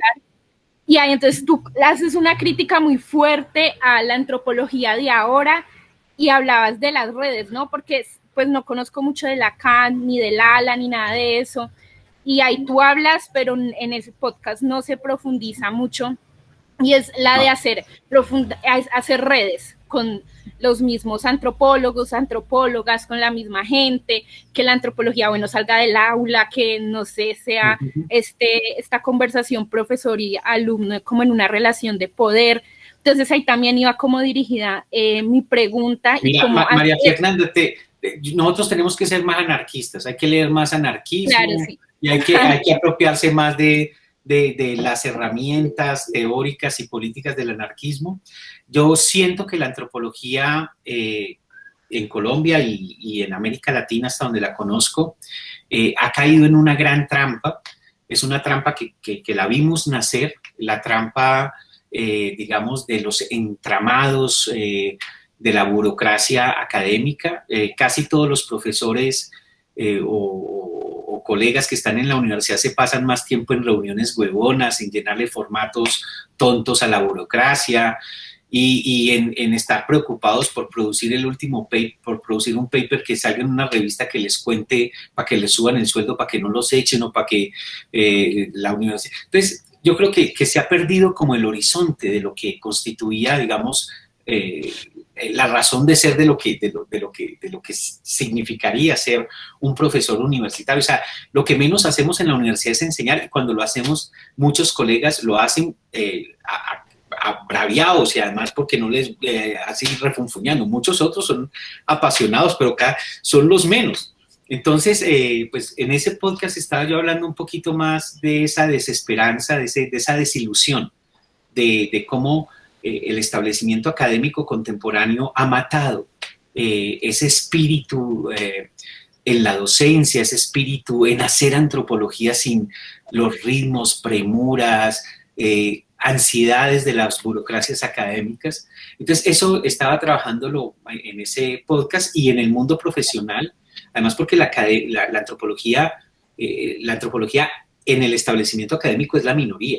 El grueso de lo que se hace en antropología en Colombia se hace como práctica profesional, y las condiciones de precarización por un lado, pero por las condiciones también de la imaginación política de los antropólogos y de los escenarios en los que se mueven son también muy desilusionantes.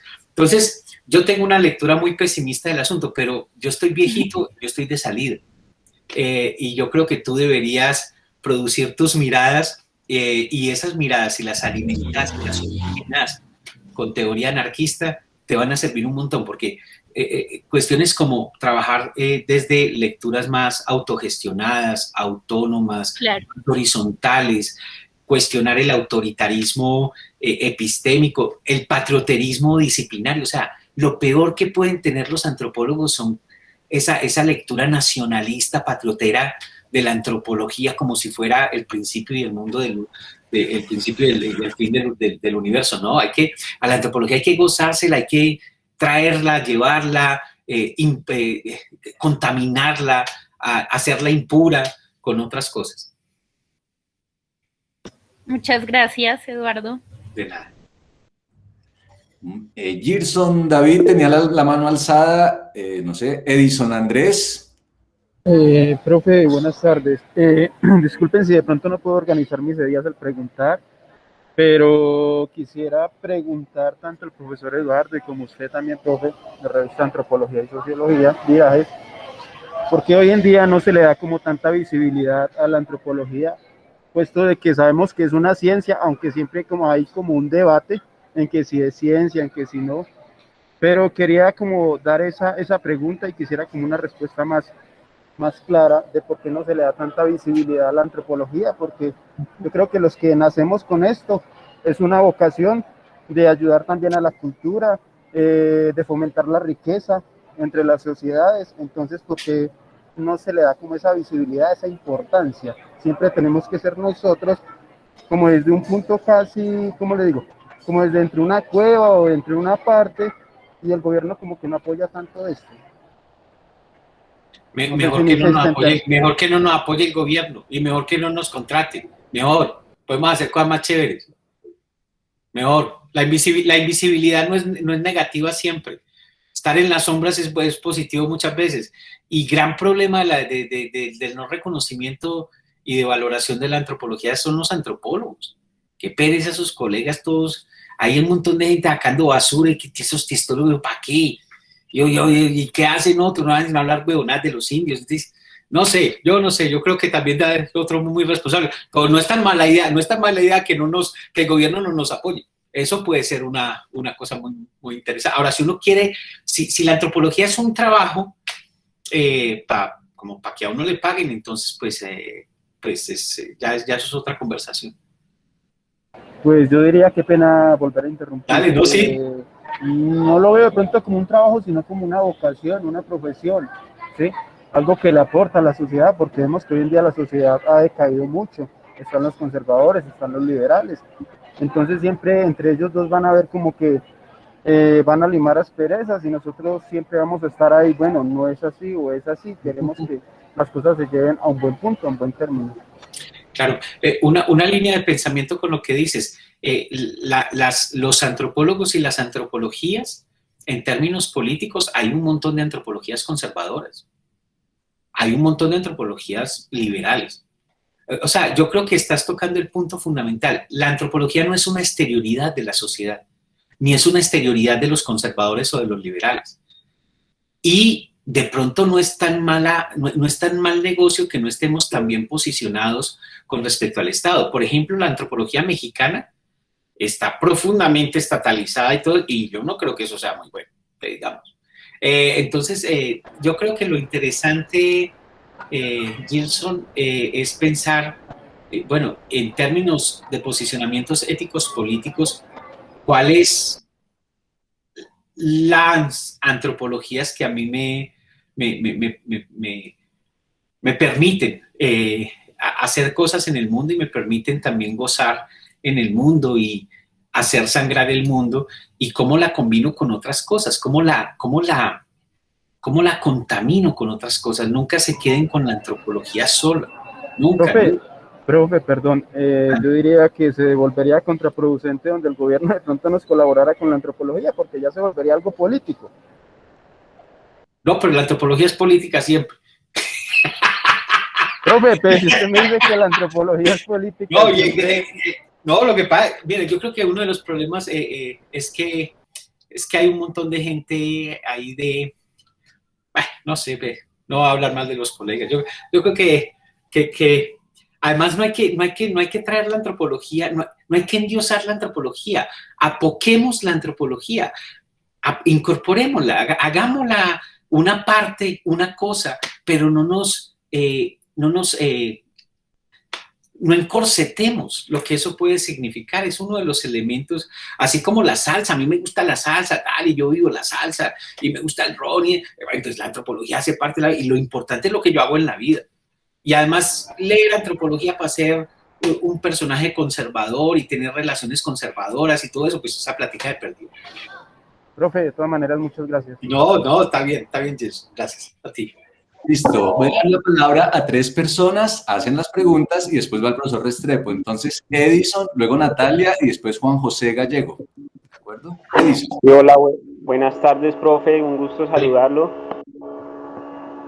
Profe, yo he tenido una pregunta y es que ¿usted de pronto se ha imaginado una política pública creada por los indígenas, por los negros? Si eso sí será posible aquí en Colombia o eso también es una imaginación. ¿Una política pública generada por indígenas o negros? Sí, señor. El multiculturalismo tiene mucho que ver con eso. O sea, no es una posibilidad, sino que es un hecho, y tiene cosas muy buenas y tiene cosas muy jodidas. Sí, pero ¿usted cree que eso es momento de cambiarlo o eso hay que dejarlo así? Ahí, bueno, no sé, creo que íbamos a hacer enseguida te respondo, qué pena, metí la cucharada ahí, perdóname, Luis Alberto, pero enseguida voy a la respuesta, no te preocupes, Edison. Listo, Natalia, por favor, la pregunta.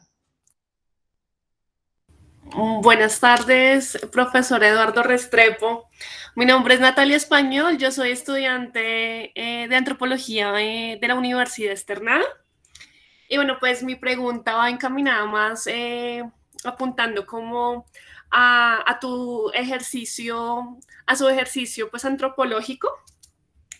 Y me gustaría preguntarte entonces sobre tu producción literaria, sobre esta cuestión de escribir literatura negra, entendiendo que pues, la literatura es un sistema, o bueno, que puede ser un sistema sociocultural que tiene un carácter comunicativo, pero bueno, ¿qué opina usted sobre lo difícil que es escribir?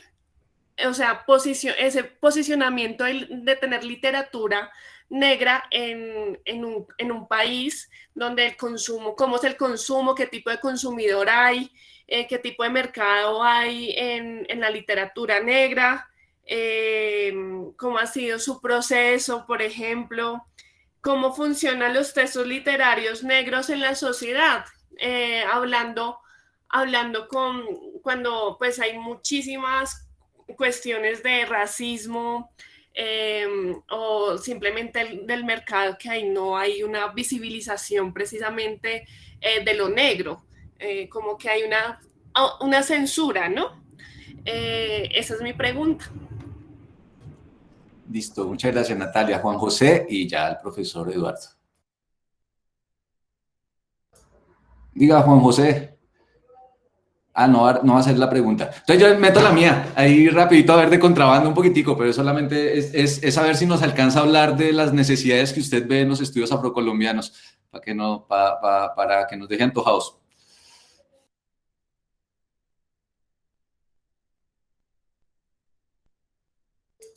El micrófono, Eduardo. Andaba con el micrófono apagado. Gracias. Edison, mira, yo pienso que de hecho parte importante de las políticas públicas vinculadas con patrimonialización, con multiculturalismo y esas cosas, están inspiradas cuando no han hecho parte activa gente afro, negra o indígena. Pienso, por ejemplo, en la Ley 70.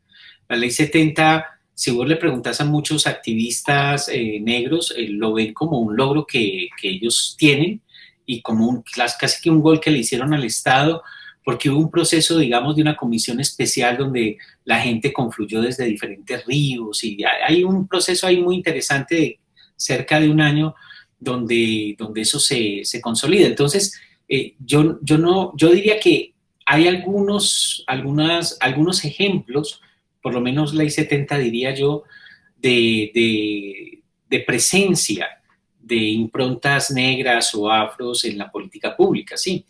Ahora, yo recogería tu pregunta más por este otro costado, y es que creo que ser indígena no necesariamente implica una posición particular. Yo creo que ser indígena, de hecho, implica múltiples, heterogéneas y contradictorias posiciones, incluso ético-políticas. Esa imagen de que los indígenas son una fuera de Occidente, que son tradición, que es una lectura muy particular y una lectura, me parece a mí, que es en disputa también, ¿cierto? Entonces, yo le daría la vuelta por ahí. Yo no sé si, es más, no sé si las políticas públicas serían la alternativa para transformar el mundo. Yo creo que las políticas públicas pues son una trampa también en mucho sentido, son una máquina antipolítica, para usar una expresión por allá que usó un antropólogo en otro sentido, en muchas cosas, y pueden ser muy útiles y pueden ser articular política o galvanizar transformaciones si no son el propósito, sino que a propósito de eso pasan otras cosas. No sé, es como yo, como verás, yo soy un descreído del liberalismo y tengo un corazón más anarquista, y eso me lleva a dudar de estos ensamblajes de políticas públicas o del derecho como la solución. Yo creo que puede ser una estrategia para hacer otras cosas, para lograr otras cosas. Puede ser un camino que no es el punto de llegada, sino uno de los quiebres que hay que seguir transitando. Entonces, eso por un lado. Pero obviamente es mi posición política, y la política pública está hablada en lenguaje de la modernidad. Y los indígenas también, pero bueno, eso es algo que habría ahí una conversación interesante. Natalia, sí, es muy difícil escribir. Escribir es muy doloroso. Ahora, yo no me imagino escribiendo literatura negra. No me imagino ni escribiendo literatura y menos escribiendo literatura negra. Eso de literatura negra me parece que sería una conversación muy interesante. ¿Qué es literatura negra? ¿El hecho de que yo sea negro hace que lo que escriba de literatura es literatura negra o es un asunto más complicado? Sí, pero yo personalmente no me imagino escribiendo literatura y te confieso que de literatura no conozco prácticamente nada. Y no porque no piense que puede ser una cosa muy valiosa. Por ejemplo, yo, el Funes el Memorioso para mí de Borges es más contundente que muchos manuales de epistemología, o sea, o lo que sea, o sea, yo me divierto incluso, pero yo no me imagino como un conocedor de literatura y de lejos soy un ignorante del asunto. Entonces yo no me imagino ahí, pero tu pregunta tiene otro asunto y es como, ¿cuál es como el lugar de la literatura negra o de los textos literarios negros en nuestra imaginación y todo eso? Pues mira, yo creo que eso es algo que uno pudiera pensar como en dos direcciones. Uno, yo no me podría imaginar, te lo voy a decir así, a Gabriel García Márquez y el realismo mágico sin unas improntas, movilizaciones, sensibilidades, desacomodamientos que podríamos ver muy en negridad o en afrocolombianidad. O sea, no sé, para mí el Caribe, lo caribeño, todo lo que puede significar eso que llaman el realismo mágico, tiene mucho que ver con esas improntas afrodescendientes, aunque no se enuncien como tal, aunque no se planteen como tal. Entonces, yo creo que habría que pensar bien en la literatura, incluso en la literatura canónica, cómo han encajado esas cosas en lo que define nuestra especificidad y nuestro estilo de escritura literaria. Pero lo otro es, autores negros en literatura son bastante poco conocidos. Ahorita yo hablaba de Rogerio Velázquez, el libro que él tiene de Memorias del Odio a mí me parece precioso. Yo no sé si en términos de los críticos literarios sea una gran obra de literatura o no, pues también eso es una gran discusión entre ellos, pero lo que te quiero decir es que hay autores negros que han escrito literatura y que siguen escribiendo literatura, pero que no son como parte del canon de la literatura en nuestro país. Entonces, esas serían las dos cosas que yo podría decir. ¿Qué es literatura negra? Es la literatura que escribe a alguien que se reconoce, que es visto, que es pensado como negro. Además, ¿quién es negro? Es otra discusión. Y el asunto de cuál es el lugar de eso en nuestra cotidianidad, nuestra sociedad, nuestro país, es un asunto que creo que habría que verlo también en detalle. Y de pronto lo de invisibilidad de estereotipia puede servir ahí, lo de Nina S. de Frida. Bueno, sé que no respondí la pregunta, pero yo no, de ninguna manera me imagino escribiendo literatura, y menos literatura negra. Alberto. Quizás es que mi pregunta fue un poco como enredada. Dale. Porque en dos sentidos fue la pregunta. Pero bueno, dejémoslo así porque ya son las 5:58. Muchas gracias. Vale.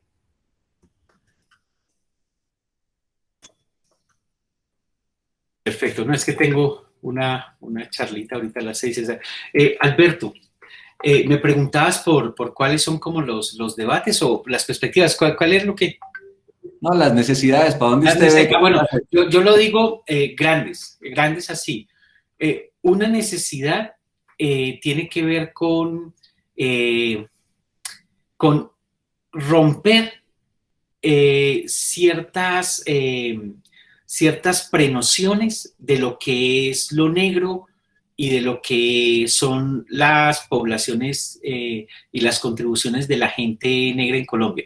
Te lo digo de esta manera, por ejemplo, hay que trabajar un montón cartografías de las presencias y trayectorias de las gentes negras en el Amazonas, en los llanos, en los Andes, o sea, eso de que pensamos que los negros están en el Pacífico o en los valles interandinos y no entendemos que las historias de esas presencias están desde el 19, sino desde antes, en el Putumayo, en el Caquetá, o sea, como que completar el mapa de eso es una de las necesidades más importantes, me parece a mí, en el campo de estudios afrocolombianos.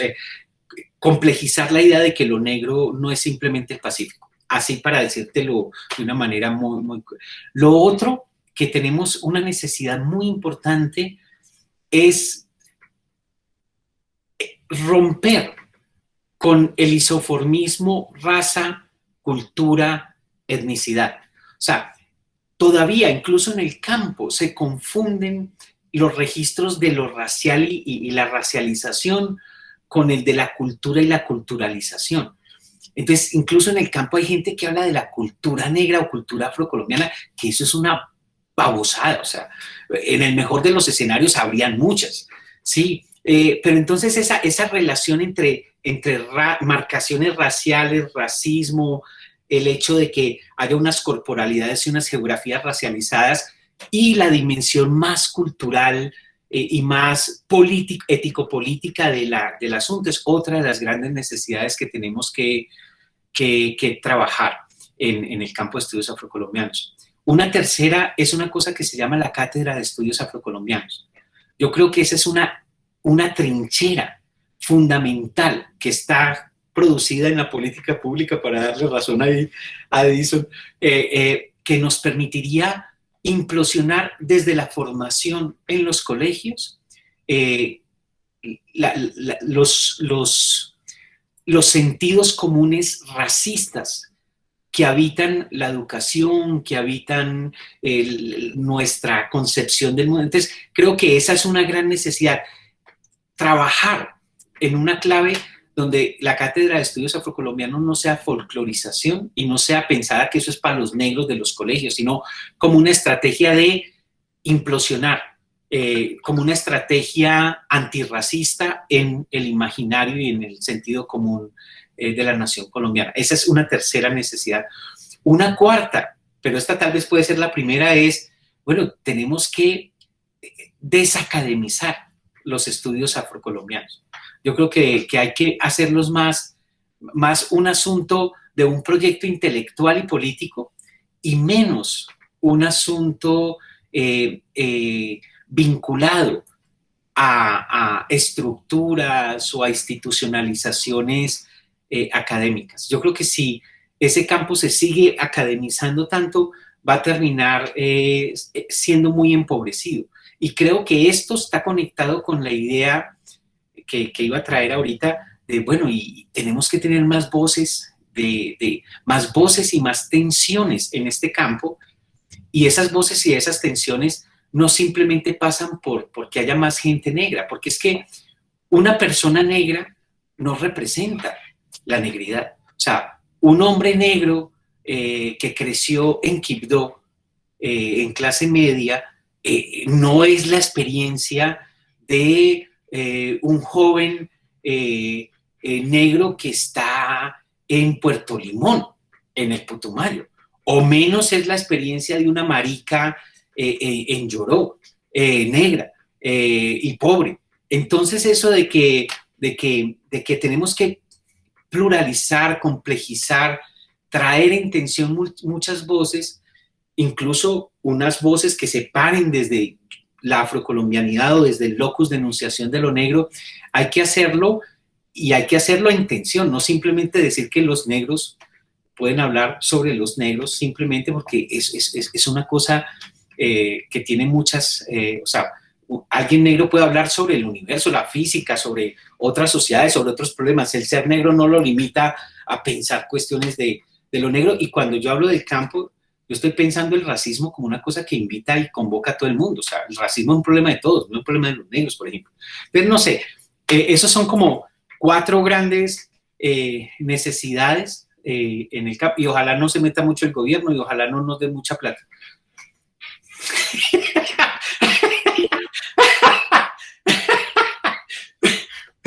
Bueno, yo sí me tengo que volar porque le había dicho a un amigo que me veía. Vamos a pedir que le demos un aplauso. Muchas gracias al profesor Eduardo Restrepo. Hablan sus Bueno, micrófonos. gracias por la invitación y perdonen la figura de la salida. Bueno, bien. Creo que la próxima sea presencial. Y a la salida es lo más chévere porque a la salida va con cerveza.